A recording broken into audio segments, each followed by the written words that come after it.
Em cada 200 brasileiros não pode comer glúten de jeito nenhum, porque a reação à proteína causa uma grave inflamação no intestino. E essa é a doença celíaca. E é sobre isso que a gente vai falar agora aqui no estúdio com o médico gastroenterologista José Eduardo Vasconcelos Fernandes. Tudo bem, doutor? Tudo bem. Bom dia, Vanessa. Obrigada pela sua presença. Queria que o senhor começasse falando como que a doença celíaca se desenvolve no organismo da pessoa.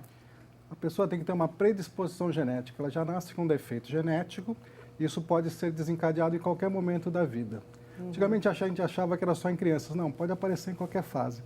A gente só não sabe qual é o gatilho, o que faz com que isso comece a aparecer. Ah, entendi. E o glúten, que é o intolerado pelos celíacos, está presente em muitos alimentos, né, doutor? O que fica muito difícil aí fazer uma dieta, quando a pessoa descobre, realmente tem que cortar totalmente o glúten. Muitos alimentos gostosos, né? Pois é. Porque principalmente o trigo, né? Massa, pão, essas coisas têm glúten, tem gliadina, que é uma substância do glúten. Mas centeio, cevada e malte também. Então, quando a pessoa tem esse tipo de alergia, que na verdade é uma alergia que causa um processo inflamatório, você tem que cortar totalmente pelo resto da vida esse tipo de alimento. E por que em algumas pessoas demora mais para aparecer, né? Se já nasce com essa doença genética, por que demora mais para aparecer os sintomas e em outras aparecem ainda na infância? Então, isso que a gente não sabe qual é o gatilho. Por que o gene fica quietinho, dormindo e de repente ele liga? A gente ainda não sabe qual é o motivo que faz ele ligar. Eu já tive uma paciente que ligou o gene com 69 anos de idade. Olha só, passou a vida sem saber que tinha, né? Tinha. E aí, mesmo descobrindo nessa faixa etária, também tem que fazer essa dieta rigorosa. Tem, porque nesse caso especificamente ela teve uma doença grave aos 69 anos de idade e se não fizesse dieta poderia vir a falecer, inclusive. Sim. E quais os sintomas, doutor? Numa criança, por exemplo, como é que a gente consegue perceber? O sintoma mais importante é a diarreia, naquele tipo clássico, né? Então, crianças com diarreia, mas criança não cresce, não ganha peso, ela tem essa dificuldade, também pode ter doença celíaca, né? Então, anemia na criança tem uma coisa que tem que ser investigada sempre, a doença celíaca. Ah, e no adulto também, os mesmos sintomas. Diarreia, tem dores também, abdominais, como é que funciona? No adulto é um pouquinho diferente, porque como eu te falei, tem épocas que vai ligar ou não ligar o gene. Então, nós temos outros tipos de sintoma. A diarreia é naquele clássico, o paciente com doença celíaca clássica, que graças a Deus é muito raro, ele tem diarreia, tem emagrecimento, tem anemia, tem falta de proteína, às vezes fica inchado, fica com edema de membros inferiores, fica com água na barriga, um quadro bastante grave. Mas esse é o clássico que é muito raro. O mais comum são sintomas frustros, leves, tipo distensão abdominal, diarreia esporádica, às vezes uma má digestão, coisas mais simples. Alguns pacientes meus têm aberto o quadro até com refluxo, né? Tem um refluxo que você trata, como trata refluxo e a pessoa não melhora, a gente acaba investigando e também tem doença celíaca. O senhor falou da forma clássica porque existem 3 formas da doença celíaca, né? Que é a clássica, a atípica e aquela que não tem sintomas, é isso? Exatamente. Tem um paciente que tem o defeito genético, mas ainda não tem nenhum sintoma específico. Nossa, interessante isso, né? E ela pode ser confundida com outras intolerâncias, por exemplo, a lactose? Os sintomas, eu digo, a pessoa pode confundir? Sim, é muito comum, né? Veja que quem tem doença celíaca também tem intolerância à lactose, tá? Porque a enzima que é produzida aqui, a lactase, que faz a digestão do leite, ela é produzida no intestino delgado que está inflamado no celíaco. Então, ele também não produz a enzima lactase. Portanto, o celíaco tem intolerância à lactose. E os sintomas são parecidos, distensão abdominal, diarreia esporadicamente, má digestão, essas coisas que podem acontecer no adulto. E sintomas parecidos com muitas outras doenças também, né, doutor? Até mesmo a virose, que a gente vê tantos diagnósticos de virose aí, que dá realmente isso, né? Diarreia, dores abdominais. A diferença é que a virose ela é autolimitada, né? Uma virose dura 5, 7 dias no máximo. Esses pacientes, nós estamos falando de pacientes com diarreia há mais de 21 dias, com quadros, uma que a gente chama de diarreia crônica ou protraída. Então, mais uma verminose, por exemplo, dá um quadro muito parecido. Né? Pois é. Qualquer giardíase da vida dá dor abdominal, distensão, diarreia, ou uma ameba, ou um estrongiloides, esses vermes também podem causar isso. Tá certo. Vamos conhecer agora 2 exemplos de pessoas que desenvolveram algum tipo de intolerância alimentar, mas hoje conseguem ter uma vida normal. Elisa está entre os milhões de brasileiros que possuem algum tipo de intolerância alimentar. Ela descobriu que era celíaca, ou seja, alérgica a glúten há 4 anos. E foi uma mudança radical no cardápio. Viver bem do celíaco é o quê? Ele simplesmente evitar farinhas de trigo, farinhas de rosca que vem de pães com trigo, do centeio. E aí ele pode substituir, como a gente vê em casa, muitas vezes polvilho doce, uma fécula de batata. Segundo ela, sofreu muito preconceito pela falta de conhecimento da sociedade. Por isso criou um blog e um canal de comunicação sobre o assunto nas redes sociais. Luta que deu resultado e se transformou em lei na cidade de Santos. Entrou em vigor 26 de setembro de 2016 para auxiliar essas alimentações especiais, né? As alimentações diferenciadas nas escolas. Não são somente as pessoas que têm intolerância ao glúten, que são os celíacos, que sofrem alguns problemas para viver em sociedade. Quem tem intolerância à proteína do leite, intolerância à lactose, que é o açúcar do próprio leite, e outros produtos, também enfrenta uma dificuldade.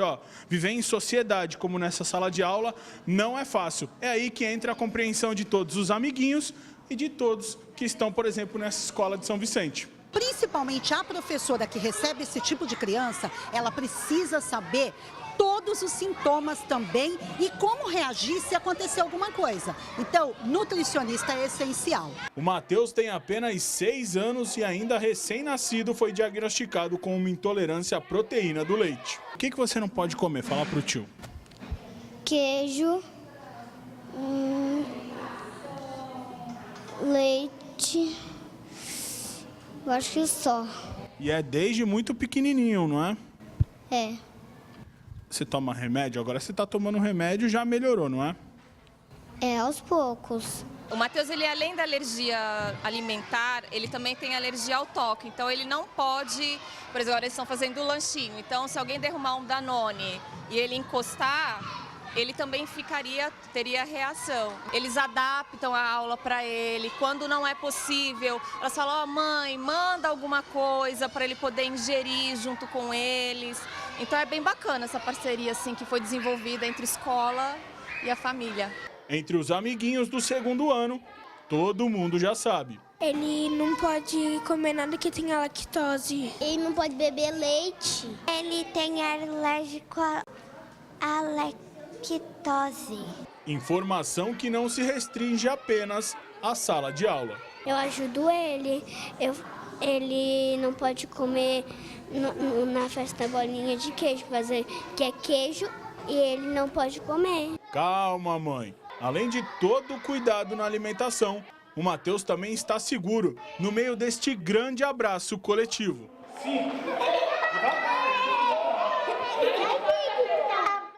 É importante nesse ambiente escolar que tenha informação, né, doutor? Que as pessoas saibam com o que estão lidando, né?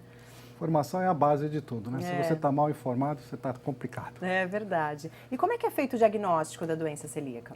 O diagnóstico definitivo, padrão ouro, que a gente chama, é a biópsia do duodeno feita por endoscopia digestiva alta.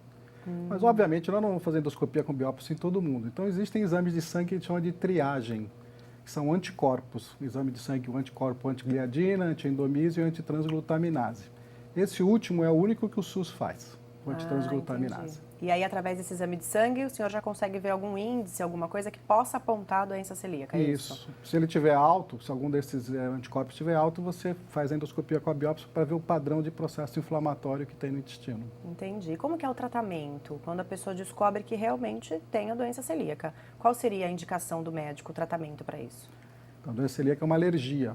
Você tem que tirar o contato com o produto da alergia. Tirar totalmente, né, doutor? Totalmente. Totalmente, não só totalmente a alimentação, mas você não pode entrar numa padaria, né, num salão de padaria, não estou fazendo pão, porque a farinha no ar também dá problema. Nossa, Então, até o ambiente, então. O ambiente, né? Micro-ondas. Existe caso de contaminação no micro-ondas. Você põe alguma coisa com farinha no micro-ondas, a pessoa vai usar depois e a farinha ficou no micro-ondas. Então, não é só alimento ingerido, mas também locais onde fazem a manipulação dos produtos que contêm glúten. E alguma medicação também ou não? Somente cortar realmente o alimento? Sim, normalmente, às vezes um sintomático para diminuir um pouco a diarreia enquanto o paciente não estabiliza. Pacientes mais graves precisam até de nutrição parenteral. Certo. Precisam tomar alimentação na veia até estabilizar o quadro inflamatório intestinal. Mas os pacientes mais leves, não, só dieta isenta de glúten. Que é difícil, né? A gente estava comentando aqui durante a reportagem, é bem difícil. Só as coisas gostosas que contêm glúten, né, doutora? Exatamente. E essa pessoa, quando para de comer o glúten, em quanto tempo ela para também de sentir esses sintomas desagradáveis, como as dores abdominais, diarreia? Então, isso é muito variável, depende do indivíduo, depende do grau de processo inflamatório, mas é muito rápido. Geralmente, uma semana, 15 dias, você já está melhor. Nós tivemos um paciente grave, com a forma clássica internada, levou um mês para melhorar. Mas isso é variado de acordo com... Mas a melhora da sintomatologia é bastante rápida, né? Uma outra coisa importante é que na reintrodução, quer dizer, a pessoa faz uma dieta há 4 meses, aí de repente ela come um pãozinho, ela não vai sentir na hora, porque é uma reação alérgica, aquilo demora um tempo para fazer efeito, a pessoa começa a achar que pode, mas não, daqui a pouco ela vai estar ruim de novo. Entendi. Então isso também é muito importante do ponto de vista de educação. Tem que tomar cuidado para sempre com a alimentação, né? E a doença celíaca pode desenvolver um câncer no intestino ou não tem nada a ver, doutor? Existe um índice maior em pacientes celíacos de linfoma, que é um tipo de câncer. Então, o linfoma intestinal ele é mais frequente nesses pacientes. Por quê? Por conta dessa inflamação no intestino, essa irritação? Provavelmente por causa da resposta inflamatória. Os linfócitos são importantes no intestino delgado como padrão de defesa e esse processo inflamatório pode estimular uma superprodução de linfócitos. Doutor, como a gente viu que essa doença, ela muitas vezes não tem sintomas, né? Assim como tem em alguns casos, em outros não tem. Qualquer pessoa deve fazer ou tem algum tipo de pessoa que tem que fazer com certeza esse exame para detectar a doença? Os parentes de primeiro grau têm 10% de chance de também ter a doença. Então, pai, mãe e irmãos têm que fazer o exame. Tá. Pacientes que tenham infertilidade, dificuldade de engravidar, deveria fazer parte dos testes, um teste de doença celíaca. A doença celíaca é uma doença alérgica autoimune, que é por autoagressão do sistema de defesa. Então, pacientes com outras alterações, tipo artrite reumatoide, lúpus ou doenças de tireoide, que são mais frequentes, também devem fazer esse exame pelo menos uma vez, para a gente ter uma ideia disso. O senhor falou de infertilidade, pessoas com dificuldade para engravidar, então, podem ter a doença celíaca? É uma das possibilidades, né? Não é a mais comum, obviamente, mas é uma das que deveria fazer parte do painel de exames de sangue. Mas a doença causa a infertilidade, não? Qualquer doença crônica dificulta a gestação, dificulta até a menstruação. Quando o paciente está grave, com anemia, ou tem uma doença crônica, ela pode até parar de menstruar como proteção do corpo para evitar perda de ferro, por exemplo. Certo. Então, a doença celíaca pode causar essa infertilidade. Entendi. Os outros indivíduos que devem ser testados são indivíduos com síndrome de Down. Que tem uma prevalência bastante alta, acima de 20% nos pacientes com síndrome de Down, pessoas com síndrome de Down. E como a gente comentou, as comidas mais gostosas contêm glúten, né? E muita gente corta essas comidas para emagrecer. E aí tira completamente o glúten da dieta. Isso daí pode causar algum problema no organismo? A pessoa não tendo a doença celíaca, mas mesmo assim optar por tirar o glúten? Não, normalmente não tem problema tirar o glúten, né? O organismo não sente falta do glúten? Não, é caloria, né? Você troca a caloria por outro tipo de caloria, farinha de tapioca ou farinha de milho, que são farinhas que não tem glúten, que você pode trocar, não há problema nenhum. Agora, existe uma outra enfermidade que ainda está sendo estudada, que é a intolerância ao glúten, não a alergia, né? Porque a alergia é um quadro grave, inflamatório, mas parece que algumas pessoas têm intolerância. Então, ela tem mal-estar, digestão ruim, de vez em gases, quando, não é uma coisa que seja sempre, não é né? sempre e também não tem repercussão, mas isso ainda está sendo estudado melhor. Então tá bom, doutor. Muito obrigada pela sua presença aqui, pela entrevista. Eu conversei com o doutor José Eduardo Vasconcelos Fernandes, médico gastroenterologista. Obrigada, viu, doutor? Eu que agradeço, Vanessa. Uma boa tarde para o senhor. Obrigado.